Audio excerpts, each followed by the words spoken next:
You stay till the end, and we will direct you to the survey, and then you can get your Perko point. Great. So today's group is about building social support.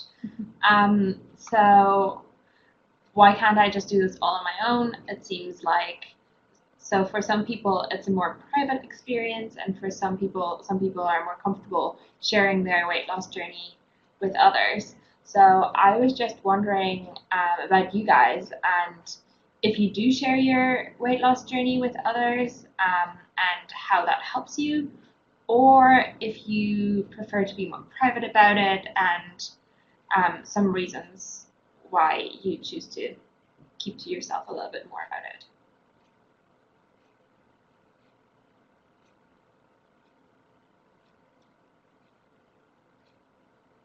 I see people are typing, so. Okay, so that makes it easier with close family, close friends and family knowing. Yeah,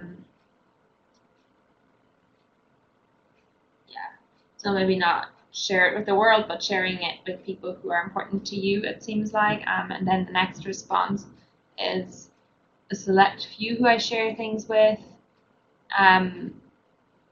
Yeah, okay. So far it seems from the responses that people do share with people who are important to them, but choose that network carefully. How about any other responses? Anyone else want to share? I'm going to wait for a few more seconds to give anyone else the opportunity to type a response, but if not, then I'll move on. Okay. Well, so we do encourage you to share your weight loss journey with at least some people, which it seems like from your responses you're already doing.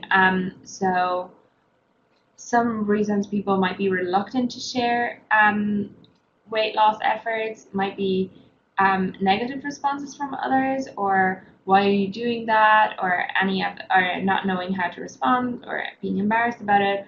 But there are proven scientific benefits. So people who feel supported, especially in weight loss, also in other areas of life, have less stress, fewer illnesses, and a greater sense of success. And important about that is also that it's more about the quality than the quantity of support. And I think that speaks to what some of you were sharing of choosing your network carefully, of who you share your weight loss with. So not to, maybe invite people in who might give you negative responses, but have positive support available for you. So yeah, we do encourage you to build your support network. So here are presentations today. We'll just give you a few strategies. So this is just going through who is in your support network. So some inspirations of areas where you can find support. So friends, groups, networks, spouse, faith leaders, or maybe other church members, co-workers. So I'd like to hear from you where I know I already read family and close friends. Is there any other areas mentioned here, or some areas of support network that aren't mentioned here where you get support?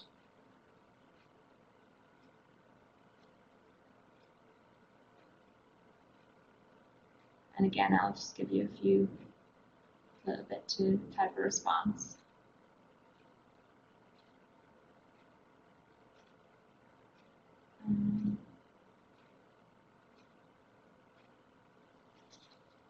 Okay. So it seems like nobody is responding. But that's okay. So maybe the reason you're not responding is that close friends and family is the main ones that you identify with. Would I be right in assuming that?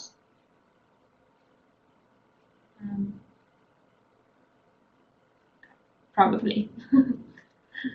Oh, someone is typing. Yes. Yes. Okay. Cool. So that seems to be the main ones. Yeah. Next. Oh, and also with coworkers and some colleagues, I see. Cool. So yeah. So how do I build my support network? Being assertive about what you need, and assertive is kind of a great balance between being aggressive and hiding how you feel about things and not sharing with others what you need. So there's a couple of ways you can be assertive about what you need in your weight loss from other people, because other people mightn't know how to best support you. So that can be frustrating when you want to be supported in a certain way and you're not getting that, but just to remember that in order for others to understand how they can best support you, it's important to tell them what you need. So stating your intention to lose weight can help with that, especially because everyone comes at it with their own perceptions, and people generally have some kind of opinion or have maybe tried weight loss themselves before. So stating your intention just makes them maybe can make them less intrusive into what is yours to decide. Making your case about what it means to you and your body. And it says there, prepare your elevator speech. So in case you guys aren't familiar with that, that's just a few seconds, kind of 20 seconds speech as such of what weight loss means to you and your body. And sometimes people will ask the question, so it can be hard and can feel like you're put on the spot to answer that question because it's a pretty big question. So to practice that by yourself can make you be more prepared to answer that question. Setting limits and avoiding negativity. Setting limits being, if people get too involved in, oh, should you be eating that? Or, hey, just being overly persuasive. I think you can take one of them. Sure, that won't do anything. Of setting limits of where they are, where you're happy for them to get involved, and where you don't want them to get involved, where you want them to leave it up to you and not get involved. And also avoiding negativity. I think that speaks to some of what you guys were saying earlier about maybe not sharing it with the whole world, because some people are negative, and so don't include people in this process that you think might have negative reactions to your weight loss. So giving feedback as well. So again, telling others what you need from them. So for example, to applaud your successes and ignore your setbacks because you know your setbacks yourself and are maybe down about them, and you don't need others to tell you. And that's just really an example of giving them feedback of things that are bothering you and they're doing. So maybe, okay, it helps me if you don't keep cookies in the kitchen because it's really difficult for me to stay away when they're right there. And don't take everything personal. So people's reactions might be more about themselves than about you. So everyone has a relationship with their own body and with food, right? So maybe the things they're telling you are more about their own experiences than about you. So just to keep that in mind, because sometimes it's hard not to take it personally. And also people have difficulty adjusting to changes in your lifestyle. So if you have a friend and you used to always go out for food together and now you're limited in what you can do, that's an adjustment for them as well as for you. So yeah, and also teaming up with friends who have similar goals. So maybe having a walking buddy or someone else who's in the same boat can help. So just before we move on to the next slide, I'm wondering if you've tried any of those or what other ones you would like to try that you think could be helpful strategies.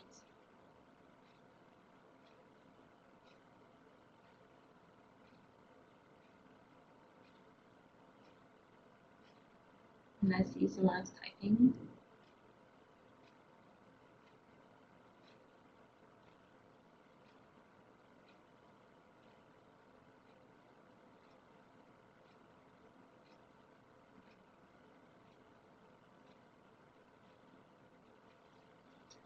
So it's important for me to share with people why I'm doing this and that they understand I'm making a change, right?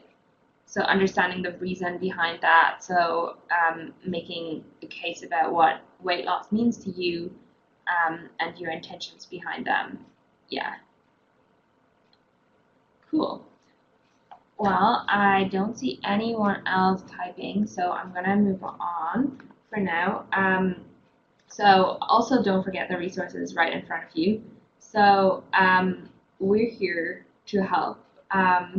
So your team at the Weight Management Center can support you as well. And there's, especially with the last point I made of finding people who have similar goals as you, in our support groups, you can really start building that network with like-minded people. So just a reminder, we have our Thursday Essentials group at 5:30 here at the Weight Management Center on Country Club. We have for Optifast, we have the Tuesday 7 a.m. at the Medical Plaza, and then at the main medical center, and then Wednesday 5:30 here as well. And then on Monday night we have the interpersonal group.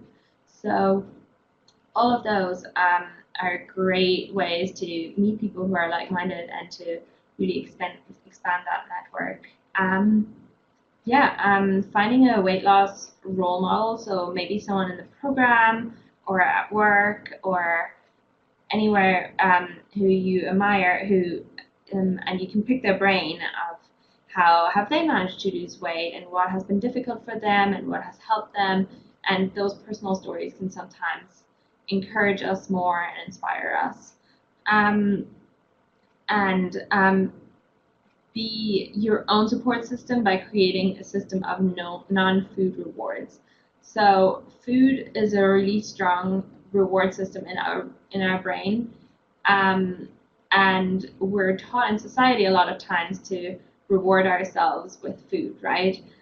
So it's really difficult to change that, and it's important that we're very intentional about changing that because it is really deeply ingrained in us. So reminding yourself of other activities that you can do that don't involve food, like listening to music or reading inspirational stories or keeping flowers at your desk, creating a vision board. It says here, treating yourself by making a healthy choice. So remind yourself that by being kind to your body, you're being kind to your body by putting good things into your body. So you're rewarding your body with good food choices that are healthy and walking and all of those things.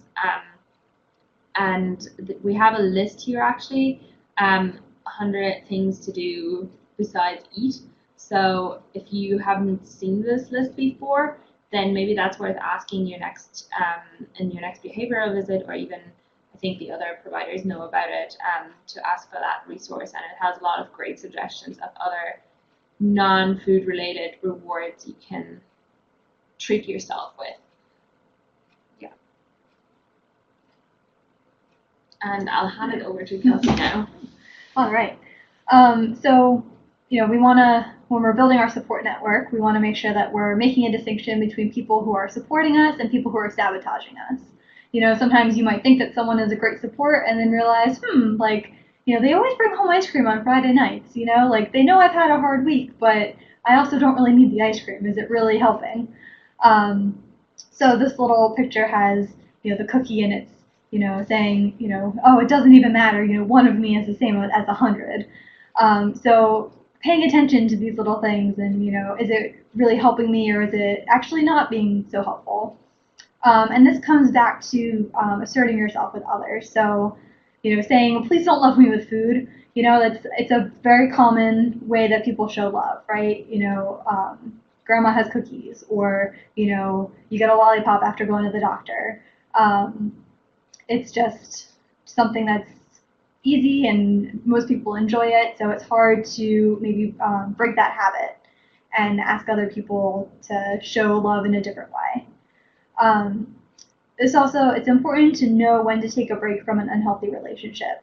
So maybe if you've asked a friend that whenever you see each other, you're going out to dinner, and you've suggested some other things and they're just not willing to not do that, it might be time to pull back a little bit while you're focusing on your weight loss goals, and maybe hanging with people who have more similar goals to you. It doesn't have to be forever. It could just be temporary, but it's you putting yourself first.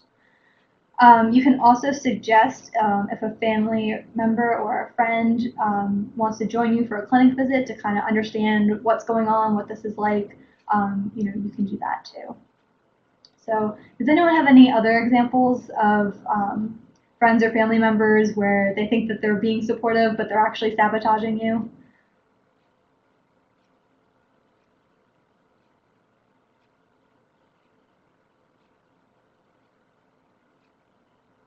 Doesn't seem like it. They can be sneaky. You might not realize it. They might not realize it. But once you do, actually, on the next slide, it is your responsibility to tell other people what kind of support that you need from them, and to be explicit about it. It's easier to take a suggestion from someone else when they've told you exactly how they would like to be supported. So when you're thinking about the kinds of support that you want, think about what's worked for you in the past. What has been a time where you felt really supported by other people, and what hasn't been supportive. What's gotten your hackles up, or what has made you feel attacked.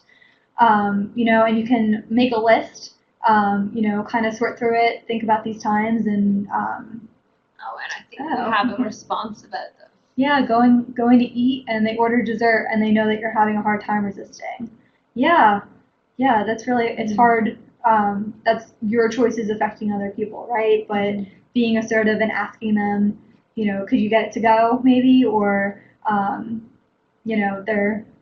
or maybe you did and they're ignoring that request. So that could be really hard to navigate.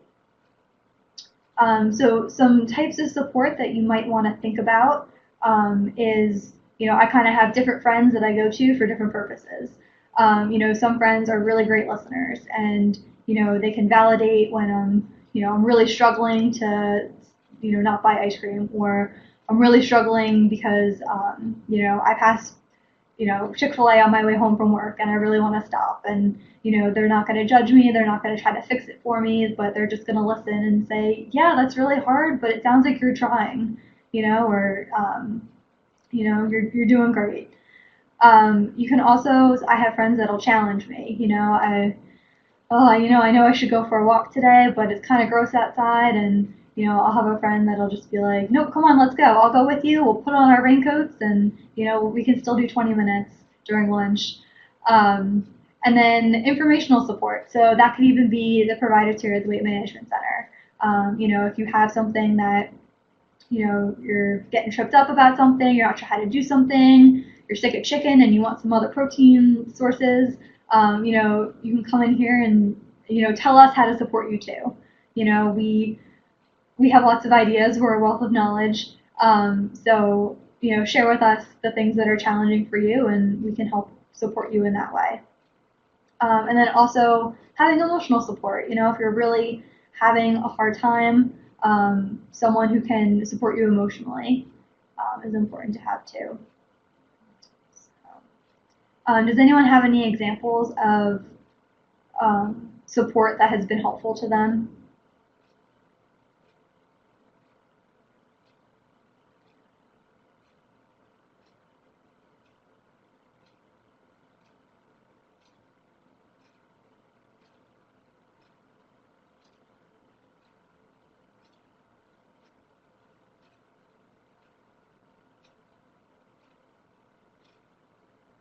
All right, I don't see anybody typing, so we will move on. And we have some examples.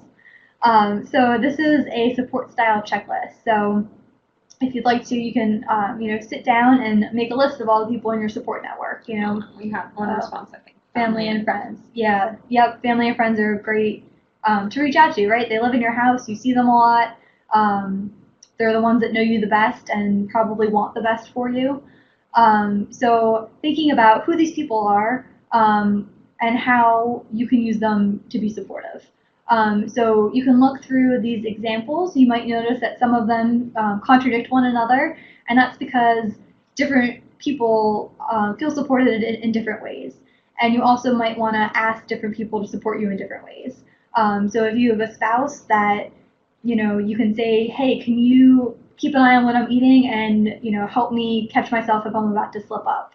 And they can do it in a way that is gentle or kind or just blunt if that's what works for you. Then maybe that's something that you can ask them. But if you are someone that gets really defensive when people are questioning your food choices, then maybe that's not something you'd like to ask someone to support you with. So you could ask someone instead, would you be my walking partner? Can we make a plan to go walking Friday afternoons? And then that person can hold you accountable and you can hold them accountable, and it's a bit of a win-win. Other things, don't order dessert when we go out to eat. That's one of the ones that's listed that someone mentioned was really hard for them. So, just figuring out what's the most challenging for you and how other people can support you through those challenges. Are there any on here that are really speaking to anyone? Is there something where you're like, oh yeah, that would really, I need someone who can do that for me?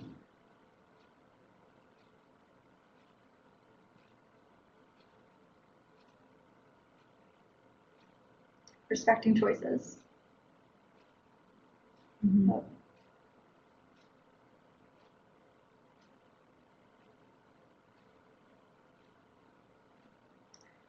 And I like the last one on the list about allowing flexibility in work hours to accommodate a new program. So, maybe if there's an exercise class that you really enjoy, talking with your boss about, well, if I come in an hour early, can I leave an hour early? Or, can I take some of my work home with me? Have finding ways for your work environment to support you. All right. So, it can be kind of intimidating to ask someone for support, right? You might feel like you're burdening them with the changes that you're making, or you're not sure how they're going to react, or if you're asking them for something that they can do, right? It could be a little scary, right? So when you're asking for support, remember to use the golden rule. So making a request in a way that you would want someone to make a request of you. So you want to use a neutral tone, right? And you want to do it when you're in a spot where you're not really upset about something that just happened. So, if you walk in from work and there's a box of Oreos sitting on the counter, maybe that's not the time to address it if you're feeling really angry or really upset. So maybe finding a time when you're feeling calm and centered and using I statements rather than you accusations. So yeah, you want to put it in a way where it's like, I'm asking, I'm not like criticizing. So, I was going to use an example with Esther. So, if I came in and every morning Esther was eating a donut in our office, and then she'd leave the wrapper there, and, I had to see it. If I came in one morning and she's sitting there eating a donut, and I was like, Esther, you always bring in a donut, and you eat it right in front of me, and then you leave your wrapper everywhere, and you really need to stop. How do you guys think that Esther would take that sort of ask for support?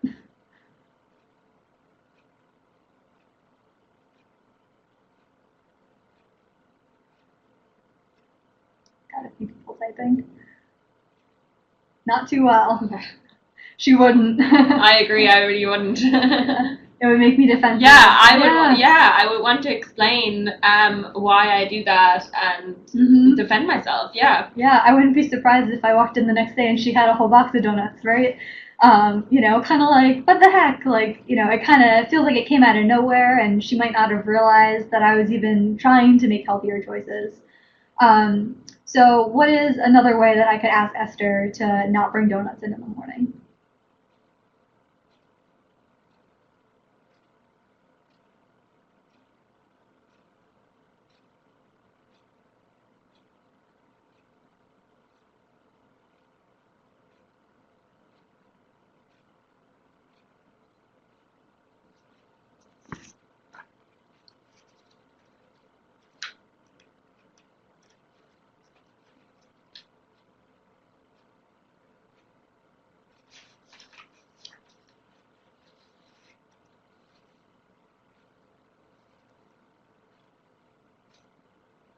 We have a few people typing.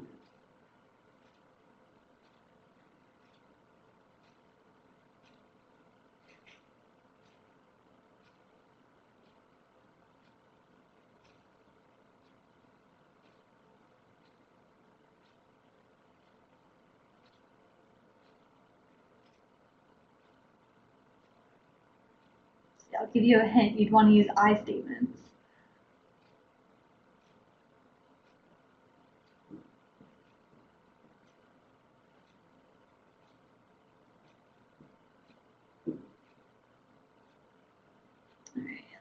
It looks like we have someone typing, but I know sometimes maybe it's just the cursors there. So, you know, I'm working really hard. Your donuts are very tempting to me. It would be helpful for me if I didn't walk into the break room and see them.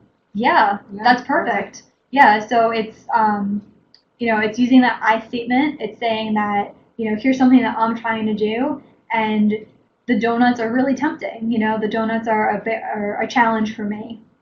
And then giving the other person, or giving Esther, a concrete way that she can help me. So it'd be really helpful if I didn't walk into the break room and see them. Yeah. I think I would be probably responsive to that. Yeah. So you also want to remember, you know, when you're having this conversation, to listen to the other person, because, you know, Esther might have some really good reasons for why she's eating a donut every morning. You know, or it might be her form of self-care or something. I don't, you know, you don't know, right? You might think in your head, like, oh, she's just doing it to tempt me or to drive me crazy, but, you know, it might be something else. So remember to listen, and remember to have empathy. You know, try to take her point of view on things, and, you know, realizing that this request might come out of nowhere, right? Or that she might be really attached to her donut.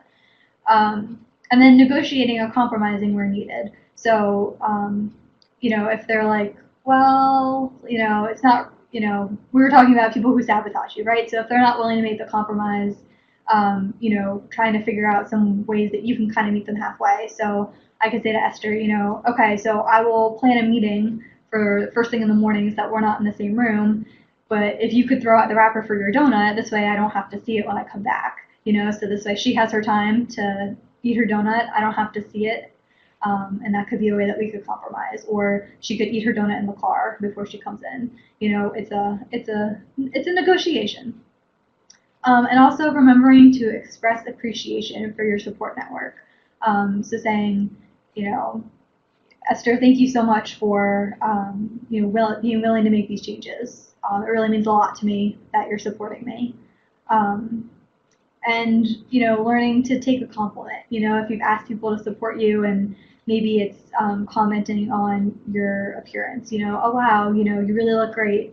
If you're like, oh no, like, you know, I still have, you know, still got work to do.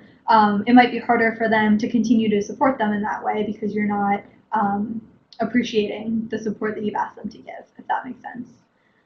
So that's our last slide. Yeah. Yeah. So does anyone have any questions or any other ways that they would ask for support?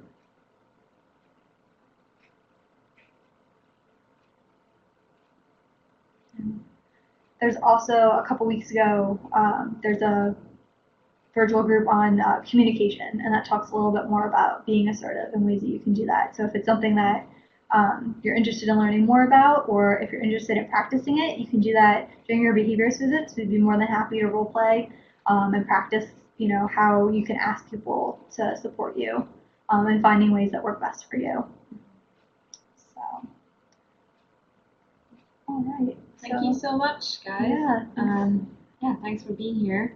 And I think we have 7 participants now, so you'll all get your points at the end of this. So. Yeah. So remember, you can download the PowerPoint down in the corner there, and I guess I will end the meeting, and that should prompt you to fill out your survey and get your points. And we have someone typing. Okay. Thank you. Thank you. Thanks, you guys. Yeah, thanks, guys. I hope appreciate it. Hope Okay. you learned some things. Okay.